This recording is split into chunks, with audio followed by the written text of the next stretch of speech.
Yesterday on Friday we had the first practice session with the track in good condition. It was starting to rubber in and was close to reaching an ideal state until the overnight rain completely changed the situation.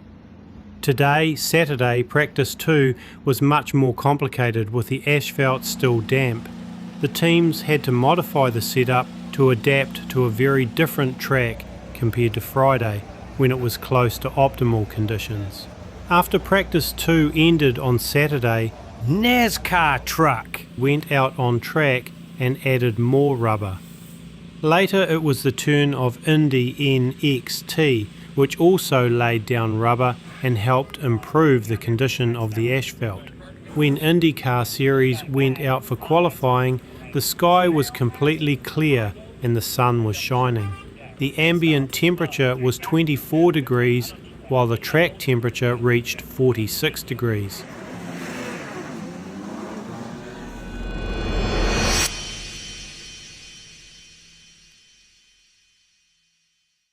In 25th place in qualifying was Alexander Rossi, who has not had a good weekend.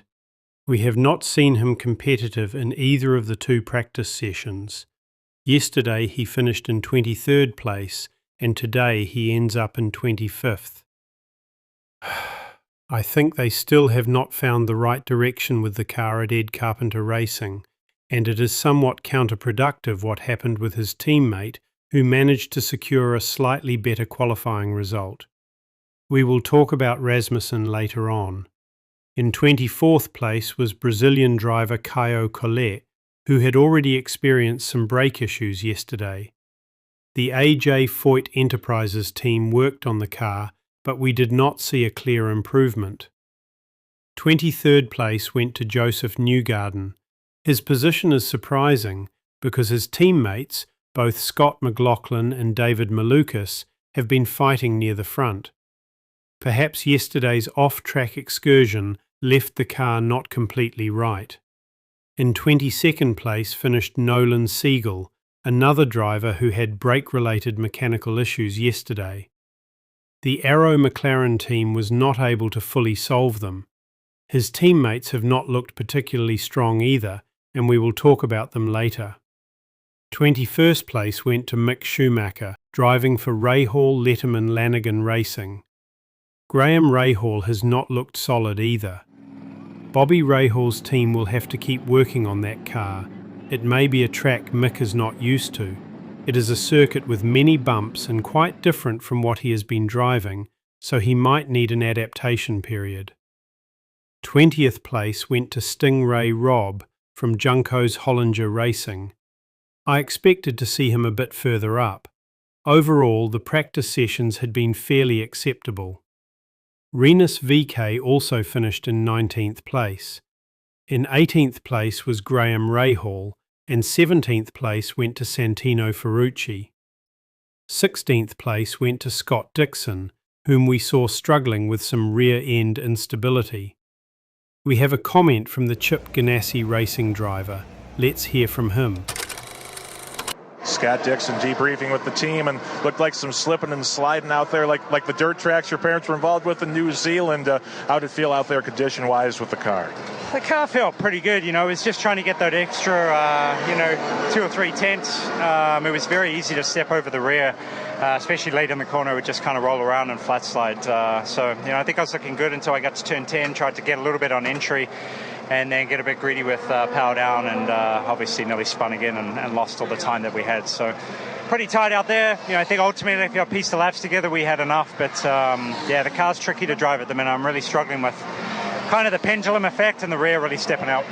Obviously, as sort of a preparation, the strategy change with this rule of using 2 alternates during the race tomorrow. Yeah, it should be interesting. I don't know if it's going to affect it too much. It's really hard to know yet how far the alternates will go. We'll figure that out tomorrow morning, I think, in the warm-up, which even then, maybe it's a bit colder tomorrow, so it should help it. But it seems like they're quite similar to maybe the primary we had last year. So they should go long enough, but still you got to do 2 of them, so we'll have to see how it goes. Appreciate your time. We'll see you tomorrow. Thanks, man. Cheers. In 15th place finished Kyle Kirkwood. I was also expecting a bit more from him. He had some tyre-related issues. We will hear from him as well. With high expectations, was the track, the conditions, were they what you expected? Yeah, completely what we expected. Honestly, car felt great on the prime run, and then we went to reds, and I couldn't get the rears to switch on. Like, it just felt like I had no grip out there, so we probably would have been better off running another set of primes. But yeah, I'm extremely disappointed because like we've had the balance all week long, been super happy with the car, and then all of a sudden throw a set of tires at it, and next thing you know, we don't have any rear grip. So you'll need 2 sets of reds in the race tomorrow. Is that a cause for concern?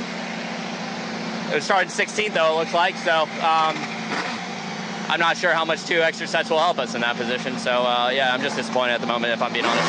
Thank you, Kyle. 14th place went to Christian Rasmussen, and we also have comments from him. Christian Rasmussen and the ECR team used 2 sets of alternates, and it nearly was enough to get you through to the next round of qualifying. You end up 7th in the session. How do you assess the last 10 minutes or so on track? Yeah, we took a gamble there with the 2 reds. You know, we just felt on the back foot after not really getting a proper feel for it in practice 2, which I'm actually glad we did, because we did find like quite imbalance in the car.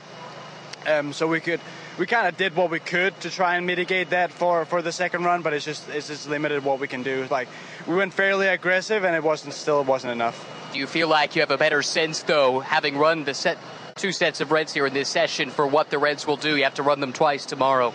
Yeah, we'll see what we can do. All right, well, I'll leave you to it. Thank you. That's Christian Rasmussen. In 13th place was Will Power. I think he managed to salvage a weekend that had started quite complicated yesterday, when he was dealing with brake problems and could not find the right balance. It seemed like the front brakes were working more than the rears, and he could not achieve the balance he was looking for. This morning, in a rather tricky practice session, he hit the front of the car and broke the suspension on the right side. In addition, the team worked very hard last night, making several changes aimed at improving performance for today. We also have a comment from Will Power. Let's listen to him. Will Power debriefing with the team, and Will, after the incident this morning, just missing the Fast 6, so how'd the car feel out there? Yeah, that was much better. We had another issue that caused that crash. That wasn't. That was just another mechanical issue that we had that we'd been fighting the previous session. So that was my first normal 8 laps of the whole weekend. So, you know, we definitely had the potential to get through, but we were just so behind the 8 ball that, you know, we were close to the max that we could do. We had to run reds in the first round. Had to run 2 sets of reds just to get there, and that was the cards we were dealt this weekend, ultimately, because of some just some mechanical issues that we had going on that we had to fix. Look forward to seeing what you can do in the warm-up tomorrow. Good luck. Yeah, thank you. At this stage, the drivers from the first group were eliminated, and we moved on to the top 12. Starting tomorrow from position 12 will be Christian Lundgaard. In position 11 was Felix Rosenqvist. A bit more was expected from him after what he had shown in the previous day's practice sessions, where he looked competitive and had good pace. Kyffin Simpson finished in position 10, another driver who seemed capable of being higher up, since every time he went out on track he showed good speed. Louis Foster finished in position 9, teammate of Mick Schumacher, and the best placed driver from the Rahal team in this qualifying session. Pato O'Ward ended up in position 8. He improved in qualifying, although he did not seem completely satisfied. In the 2 IndyCar practice sessions that were held, each time he went out, he generally ran between positions 10 and 11. Even so, he was once again the best driver from the McLaren team. Marcus Armstrong finished in position 7. It is not a bad result, and it matches what he had shown in practice. He was 368 thousandths of a second behind Romain Grosjean, who managed to make the cut to advance to the Fast 6, with a gap of just 36 hundredths of a second between them. In position 6 was Romain Grosjean. In position 5 finished David Malukas, in a weekend that looks very promising for him with the car number 12 from Team Penske, in what is practically his debut within the organisation. Honestly, there were no visible nerves. All the previous practice sessions and the pre-season work with the team surely helped, as he spent a lot of time working closely with them. He did a really strong job, and it does not seem like the team is too big for him. We all know what Penske represents in IndyCar, and being at this level from the start speaks very highly of Malukas. In position 4 was Alex Palou, the champion, who is once again at the front. I would not rule him out for tomorrow. In my opinion, Palou is not as decisive in qualifying as he is in races when he manages strategy and race pace. Finishing 4th, knowing how he performs on Sundays, clearly makes him a contender for the win.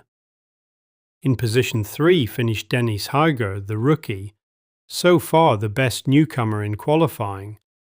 Honestly, and I will add this because I did not mention it earlier when talking about Grosjean, I did not expect this level of performance. If someone had told me before this race that they would be this far up the grid, I would not have seen it as likely. It is true that on Friday they looked quick, and I mentioned it in the practice analysis, but I did not imagine them being this solid. Especially Hauger's performance is a real surprise. Hey guys, just finished my first qualifying. Super happy. Didn't start too well in practice, but we really turned it around as a team and managed to get top 3. So it's more than I could hope for, and super excited for the whole team. We managed 2 cars within the top 6, so let's see what tomorrow brings. In position 2 was Marcus Ericsson with Andretti. I think he needed a result like this in qualifying. Last season his performance was below what is expected from him, and starting this way is very positive. And in position 1 finished Scott McLaughlin. It is a circuit that suits him very well. Year after year he achieves strong qualifying results here, and has very good accumulated data. We will have to see if he can translate that into the race as well.